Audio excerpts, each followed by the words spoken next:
ലോക്സഭാ തെരഞ്ഞെടുപ്പിൽ നാമനിർദ്ദേശ പത്രിക സമർപ്പിക്കാൻ കോൺഗ്രസ് നേതാവ് രാഹുൽ ഗാന്ധി അടുത്ത മാസം 3-ന് വയനാട്ടിലെത്തും.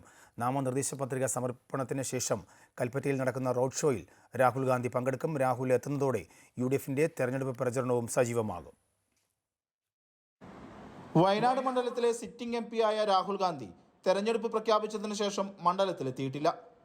രാഹുൽ വരാത്തതിലെ അനിശ്ചിതത്വം യുഡിഎഫിന്റെ പ്രചാരണ പ്രവർത്തനങ്ങളിലും പ്രകടമായിരുന്നു. നിലവിൽ മണ്ഡലാടിസ്ഥാനത്തിൽ കൺവെൻഷനുകൾ പൂർത്തിയായെങ്കിലും താഴെത്തട്ടിലേക്ക് പ്രചാരണ പരിപാടികൾ എത്തിയിരുന്നില്ല. അമിത ആത്മവിശ്വാസം പാടില്ലെന്ന നിർദ്ദേശം ജില്ലാ ഘടകങ്ങൾക്ക് സംസ്ഥാന നേതൃത്വം നൽകിയിട്ടുണ്ട്. ഏപ്രിൽ 3-ന് രാഹുൽ ഗാന്ധി മണ്ഡലത്തിലെത്തുന്നതോടെ പ്രവർത്തകരും ആവേശത്തിലാകുമെന്നാണ് യുഡിഎഫ് നേതൃത്വം പ്രതീക്ഷിക്കുന്നത്.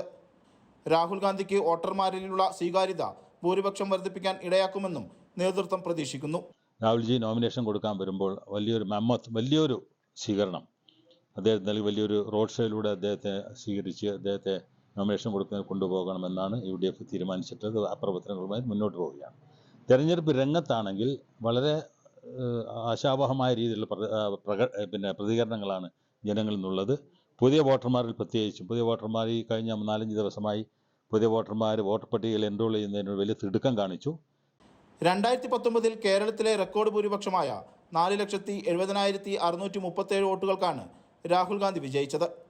അതേസമയം ഭൂരിപക്ഷത്തിൽ ഇടിവ് വരുത്താൻ കഴിയുമെന്നാണ് LDF ക്യാമ്പിന്റെ പ്രതീക്ഷ.